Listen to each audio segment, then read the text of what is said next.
Welcome to the Graduate Job Podcast, your home for weekly information and inspiration to help you get the graduate job of your dreams.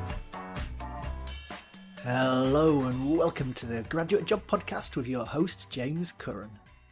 The Graduate Job Podcast is your weekly home for all things related to helping you on your journey to finding that amazing job. Each week I bring together the best minds in the industry, speaking to leading authors, entrepreneurs, coaches and bloggers who bring decades of experience into a bite-sized weekly 30-minute show. Put simply, this is a show I wish I had a decade ago when I graduated. And a very warm welcome to the Graduate Job Podcast for episode 62. 62 episodes focused specifically on helping you find a graduate job. We've got episodes on specific companies, on interview skills, on assessment centres, on overcoming fear when applying for jobs, or how to find your dream job. You name it, we've got an episode on it. And if you're new to the show, head over to the website at graduatejobpodcast.com where you can find a list of all of these episodes. Now we've got a very special episode today as it was inspired by a couple of my brilliant listeners just like you who dropped me an email with a similar job search question. Let's focus specifically on one of them. Let's call her Sally, all the way over from Canada, who asked me the following question. Do you have any tips or resources on how to network and find a job in the UK as a foreigner? Should I come to the UK first and then start job hunting, or should I find a job before going here? I'm eligible for a youth mobility visa and working in the UK for 24 months. Thank you to Sally for reaching out with that question. And if you've got a similar question burning away inside, then please do email it across to hello@graduatejobpodcast.com, just like Sally did. So today I'm going to do my best to answer Sally's question as we explore top tips for applying for a graduate job in the UK from a different country. Now, if you're already listening to this in the UK, don't worry, as this advice is equally as useful if you live here but want to go work in Australia, Canada, Europe, or wherever tickles your fancy. As always, there will be a full transcript of the episode and links to everything we discuss, so check them out over at graduatejobpodcast.com/workingabroad. Before we start though, let's have a little message from today's sponsor who are careergym.com. CareerGym is the #1 place for you to undertake all of your psychometric tests which you will face when you apply for a graduate job. You can practice your verbal, numerical, abstract reasoning tests, all produced by experts and exactly the same as the ones you will see in the real tests. You can just practice them by themselves, or you can do them in exam mode under time pressure to see how you cope with the stress. And they all come with detailed explanations and solutions, so you can track your progress and see how you compare against your peers. Now, it's never too early to start revising for your numerical tests. Often companies spring them on you and only give you a couple of days' notice, so make sure you're ready to go. So pull your finger out and start revising now. I've been recommending the site for years to the clients I coach, and it comes very highly recommended. What's even better is if you use the code GJP, you'll get 20% off all of their tests. Now, you can't say fairer than that. So head on over to www.careergym.com and use the code GJP, that's the 3 letters GJP, to get 20% off and start practicing today. Now on with the show. So let's make a start then, working through my top tips to help Sally, who is currently in Canada and is looking for advice on how to get a graduate job here in the UK. So before we start though, the first thing to say is congratulations and well done for wanting to make the leap to work in a foreign country. Travelling and working overseas is a brilliant way to give your career a long-term boost. The majority of companies you're going to work for are all internationally focused in one way or another. So by having that international experience on your CV, whether it's just for a few months or a couple of years, it will stand you in good stead.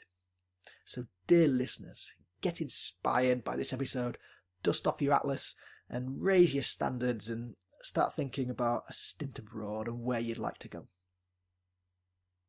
So, moving on to tip number 1, and this is a crucial one. Before you start applying for jobs in different countries, first find out, can you get a visa or a work permit to go there? Make sure you can before you go, because if you're going to do it, you want to do it properly and not get deported and banned from ever returning. So step number 1 is get yourself legal and get a visa. And now that's easy at the moment anyway. If you're a European citizen who wants to work in another European country, as you can just go and work in any of the other European countries. Now the UK though has lots of different tiers of visas for different circumstances, and I'll cover them very briefly here. But for the detail, check out the show notes at graduatejobpodcast.com/workingabroad, where I'll link to the relevant places on the government websites where you can find the information. So Sally has said she's eligible for a visa in the Youth Mobility Scheme, which is a Tier 5 visa. Now this is probably the easiest one to get, listeners, as it's open to people aged 18 to 30 from Australia, Canada, Japan, Monaco, New Zealand, Hong Kong, the Republic of Korea, Taiwan, and also British Overseas Territories. So to do it, you just need £2,000 of savings under the age of between 18 and 30, and that's it, you just apply. Now, other options, if you aren't from those countries, is a Tier 2 general visa, or also an intercompany transfer visa. Now, for these, though, the job must be earning at least £20,000 a year. But as I said, for more detail on the specific types of the visas and the rules and regulations that go with each of them, check out the show notes at graduatejobpodcast.com/workingabroad. As the rules are always changing and they'll be different for every country, and it'll also be a really dull episode if I just went through the visa requirements. But the key point here is do your homework. Make sure you have the right one for where you want to go, which allows you to do the work. Don't be arriving on a tourist visa and then getting jobs on the side. If you're going to do it properly. So tip number 1, get your visa sorted. So now let's move on for strategies for getting that graduate job from abroad. So strategy number 1 is what I term the balls out strategy. Get your visa, buy your flight, and just go for it. Save up some cash and just head off. So in Sally's case, this will be getting yourself a ticket to the UK and then just start applying for jobs like crazy when you get here. Now, the dangers of this are pretty obvious. London is a very expensive city, and you could easily plough through £1,500 a month without doing anything other than spending on rent, food and transport. And depending on your visa, if you've got a 2-year visa limit, it could easily take you longer than you think to get a job, especially for the job that you want. So you don't want to spend half your time of your visa either unemployed or underemployed, which isn't going to be great. The advantages of this strategy is that it always helps just to be in the actual location of where you're applying for jobs. Employers know that you're serious because you're actually there in front of them. The risks, though, are that it could be an expensive waste of time if you don't actually find the job quickly. As such, I don't recommend this strategy because there are plenty of things you can do before you go to ensure that you set yourself up for success. So let's go through those tips now. And the first tip, as with many other first tips, is to focus. You need to focus down and be crystal clear on what it is that you want to do. What job are you upping your sticks for? And the more specific you can be here, the better. It's no good just saying you're interested in general areas. You need to be specific about both what job you want and also when you're arriving. Otherwise, the following steps I'm going to go through will be more difficult and people aren't going to take you as seriously. So let's go back to Sally's email to me. She said she wants to come to the UK to work in the medical communication field, in either medical education or publications or instructional design. She also knows she's eligible for a visa and she has a specific date of when to move to the UK, which is October-November time this year. So that's brilliant from a specific point of view. She knows what sort of job she wants pretty clearly. She knows when she's moving and she knows she's eligible for a visa. So tick, tick, tick. Good job, Sally. So then she's in a good position to move on to step 3, which is networking. Once you've narrowed down your focus, it's time to start networking. And I would do this in 2 ways. One is with the companies and people in your desired fields, and the second is with the headhunters who recruit to that area of work. So let's start with the latter first. Now, recruiters and headhunters, if you find the right ones, can really, really help your job search. They've got the connections and the knowledge of the industries and the people and the companies that you're wanting to get into, so they can really bring that knowledge to the fore and help you get ahead. check out my interview with Instant Impact, a graduate recruitment company based in London, in episode 43 for more information on how to work with graduate recruitment companies. So again, let's go back to Sally. A very quick Google told me that there are several companies that specialise in recruitment to the fields of medical education and communication jobs, just what she's looking for. So for example, two of them, one's called Carrot Pharma and one's called Zenopa Recruiting.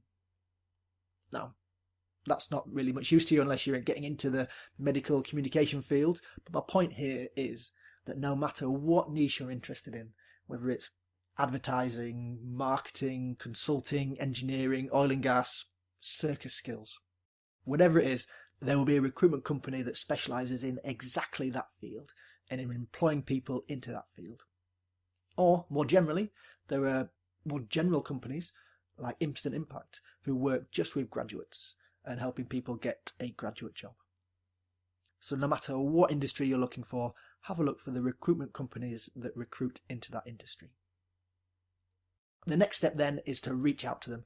But before you do, you want to make sure that your LinkedIn profile is bang up to date and looking great with your previous experience and academic history. You also need to make sure that your CV is looking good as well. And importantly, tweak it so that it matches the expectations of the country that you're applying for. So a UK CV is going to be slightly different to an American resume in terms of style, spelling, the name of it for a start, its length. It's going to be lots of subtle differences. Make sure your CV matches with whichever country you're applying to. Now, for information on CVs here in the UK, check out my episode with Liz Maguire on amazing CVs, which is episode 10. Now, as soon as you get in touch with these companies, they're going to ask you for two things. One is for an up-to-date copy of your CV, and two is they're going to probably want to look at your LinkedIn page. So make sure these are ready to go before you get in touch with them. Otherwise, it's not going to look very professional and they're not going to take you very seriously. And a final tip, and a general one for moving abroad, is book your flight. I think it really helps to have a specific time of when you're going to be arriving, which is going to focus your mind, and it's also going to make sure you're not going to drag it out and prevaricate. It will also show to the recruiters and the people you get in touch with that you're serious and you're not wasting your time. So in Sally's example, get a flight booked for the 1st of October. So you know the clock is ticking and you need to pull your finger out and get networking. Now with all these things in place, you can then contact the recruiter. And a key thing to remember with getting in touch with recruiters, if you're getting in touch from abroad, is that you need to bend over backwards to make sure that it's no hassle for them. If they say to you, I can only do a 9 o'clock meeting for a Skype call, that doesn't matter if it's 3 or 2 o'clock in the morning in Canada. You need to be bright-eyed and bushy-tailed and ready to go. You need to make sure you do everything you can to make this as seamless for them, because ultimately if it's going to be a hassle for the recruiter, they're not going to bother. Now, thinking about LinkedIn, if you need advice on creating a good graduate LinkedIn profile, check out my episode with Mark Williams in episode 17. Again, for the links, have a look at the show notes at graduatejobpodcast.com/workingabroad. Get in touch with recruiters via LinkedIn so they can see your previous experience and academic history nice and easily. And a good tip as well is try and get some referrals on your LinkedIn profile that will lend it some gravitas and add some concrete examples of the work you've done to bring it to life. Now, if this is your first proper job you're applying for, get referrals from your academic tutors or get referrals from the part-time work you've done. It doesn't really matter who it is, but just get a few things on there. Just makes it look a bit better. Now, the thing to remember in my experience with recruiters, from graduate recruiters through to headhunters, is they're all very, very busy with lots of plates spinning at one time. Now, this can mean that you need to be very proactive with chasing them up. Don't be scared of making a nuisance of yourself. In a polite and professional way, of course, but in terms of following up with emails and phone calls to keep themselves at the front of your attention. Because you'll get in touch with them, you might speak to them, and then you might not hear anything from them. So don't be afraid, just give them a ring, preferably, is always better than on the phone, and just keep yourself, at the front of their attention, as I said. Also, look at it from their perspective. If someone gets in touch from abroad saying, I'm thinking of coming over to the UK, but I'm not really sure when, and I'm not really sure what I want to do, they aren't going to have you top of their list of people to help get a job, which is why you need a clear focus of what you want, a definite arrival date of when you're arriving. And that's 2 things that Sally's got, so 2 ticks there. Show them that you're serious and you're not just wasting the time. Keep reaching out to them, and also, as soon as you get here, arrange for them to meet them as soon as you arrive in the country. Now do these things and hopefully they can do a lot of the legwork for you.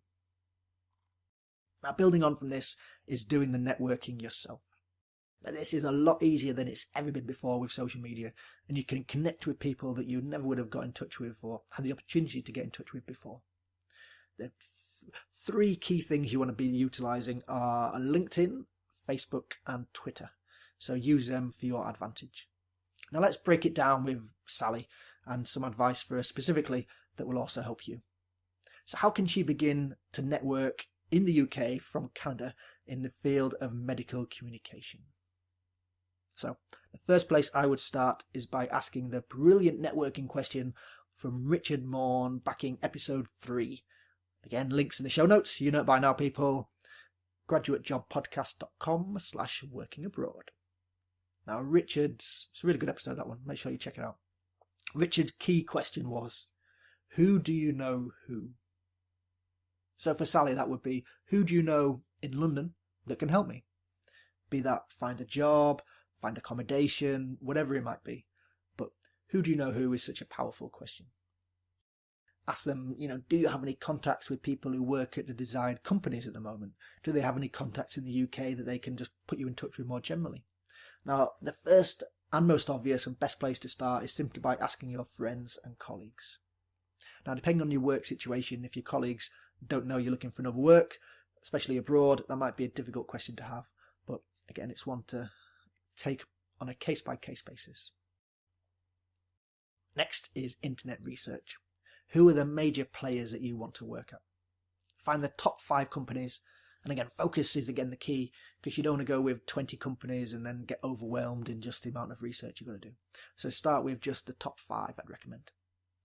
Then get yourself on LinkedIn and start having a look through the people who work at those 5 places and see if you have any shared connections with them. Do you know someone who's connected there? And if so, can they put you in touch with them? Now, you never know who your friends know. But when you do get in touch with them, the question is never, can I have a job? It's, can I pick your brains on the company? What have been your experiences there? How did you get started there? It's those sort of things. It's about finding out more about the company and making connections, so that then when you do make your initial contact more formally with the company, or you go for an interview, you're up to speed with the company and you can impress them with the work that you've put in. Sticking with LinkedIn, the alumni tool is another great feature here. So get yourself a LinkedIn, and for a start, make sure that you've got your university details in there and you're a member of your alumni group for your university. What you can do then is you can go into the alumni group and you can search for people from your university who work at these firms or who've worked there in the past, or who just work at different firms in the industry. Now, alumni are great as they're a warm introduction. You've got something in common, you went to the same university.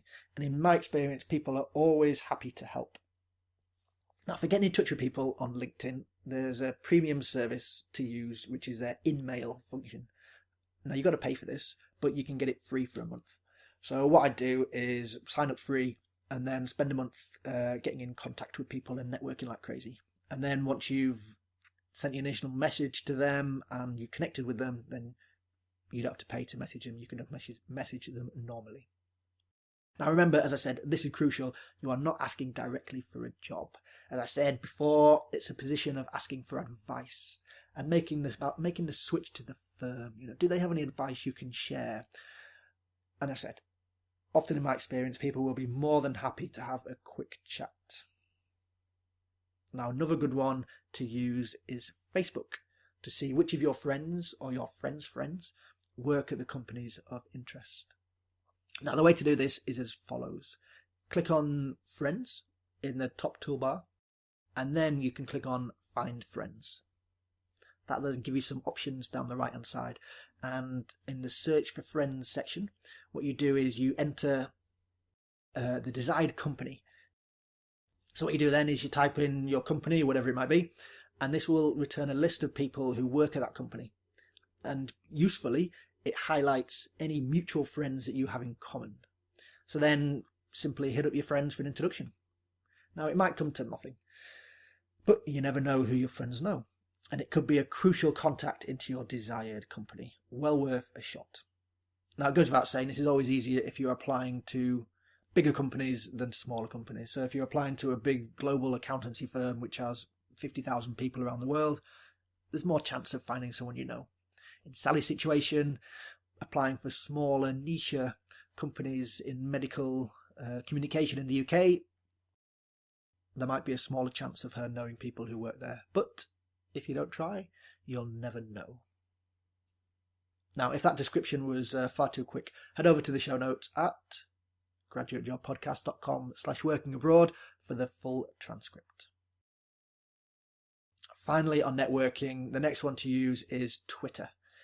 Now, depending on the industry, Twitter is very good. Start following the key movers and shakers in the industry that you're applying to. Who is online from your target companies? Start following them and retweeting their stuff. Are there any industry-specific Twitter hashtags which are useful?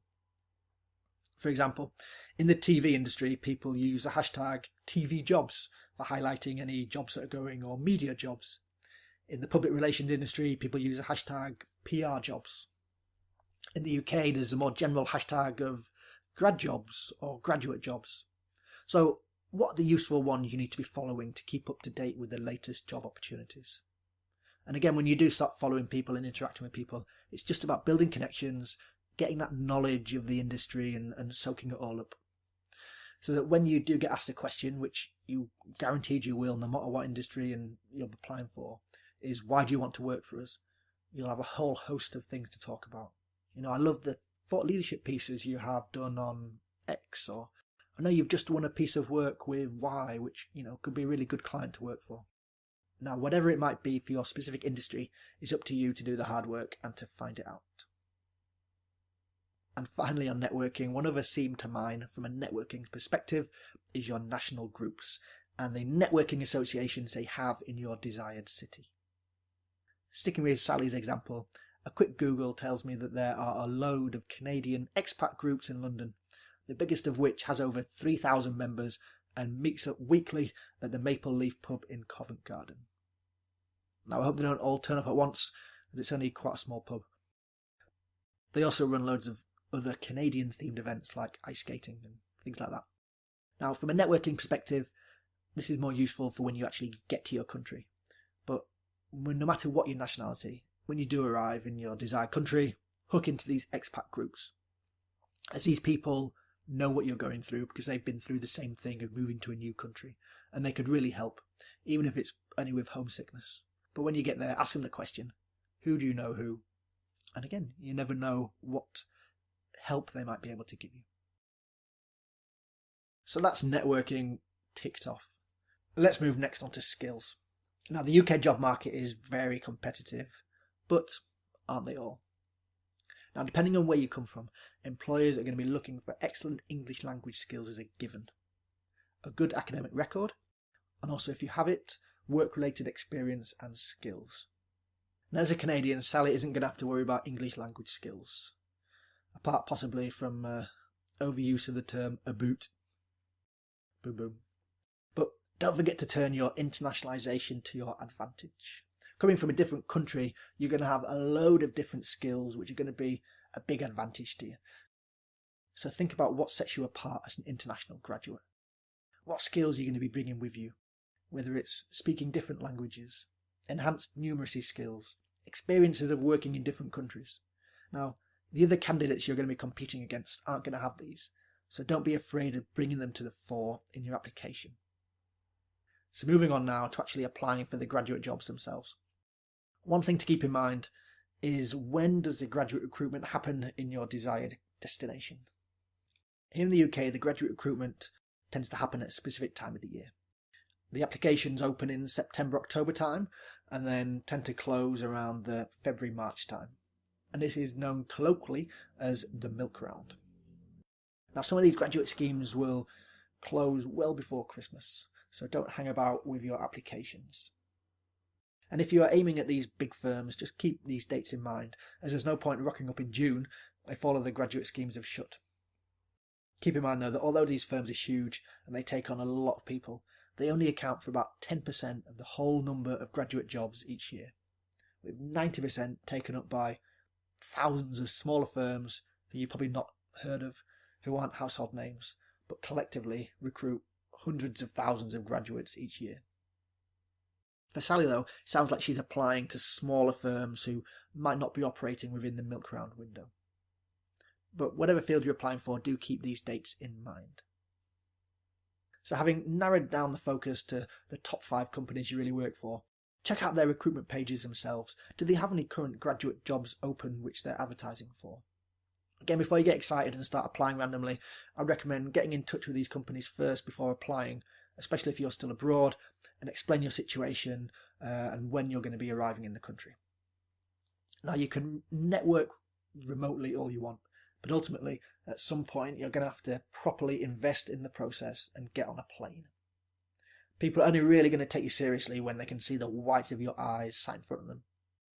Now, depending on where you are location-wise and your finances, you could do a trip over first to press the flesh, meet people, do a bit of networking, possibly do an interview. And you can also use that time as an opportunity to look for flats, areas you're going to live in when you arrive and things like that. But ultimately, at some point, you just need to get your credit card out and book the flights. Pick a date, buy the flight, and then network like crazy before you leave and just go for it. Then, once you arrive, hit the job hunt hard. Go meet people face to face, the recruiters you've been chatting to, take them out for a coffee, all the contacts you've met offline, go meet them in real life and get their help and start applying for jobs. Ultimately, I think a better approach than the balls out strategy of just going and then networking is to network first from abroad, but ultimately to have a date when you're just going to arrive. So do as much networking as you can before you get there, and then even more networking and applying for jobs when you arrive. And the final tip is to be resilient and flexible. The path might be windier than you first thought, but stick at it. If it's proving harder than you think when you do arrive to get a job, maybe take a lateral step first. To get in somewhere, just get your foot on the ladder and then work upwards. Sometimes you've got to take a step backwards to go forwards. So even if you had a higher job in your home country, you might have to take a step back in the new country you're applying to and then move up from there. As you listen to this, if you're in two minds about whether to try moving abroad to get a job, I would just say, do it. The experience will stick with you for a lifetime. You'll make new friends, have amazing experiences, and also add some brilliant international flavour to your CV. I've been lucky enough to spend time working abroad in Australia and China, and they were some of the best and most fun times of my life. Challenging as well at times, but you have to take the rough with the smooth. I made lifelong friends in each of them, and from a careers perspective, working abroad really gave a little bit of glamour to my CV. Now, to help you stay inspired, I'm going to leave you finally with a book recommendation. I've just finished it and it ties in quite nicely with today's episode. It is Total Recall by Arnold Schwarzenegger. Yes, Arnie's autobiography. Now, what's that got to do with getting a job? I hear you cry. Well, Arnie, no matter what you think about him politically, is a force of nature. Born into poverty in Austria, dreams of becoming a bodybuilding champion and moving to America. And by the age of 21, he's living in LA. He's been crowned Mr. Universe. By 26, he's learned English and he's the best bodybuilder in the world. And then he goes on to make millions in property development and goes on then to become the biggest actor in the world.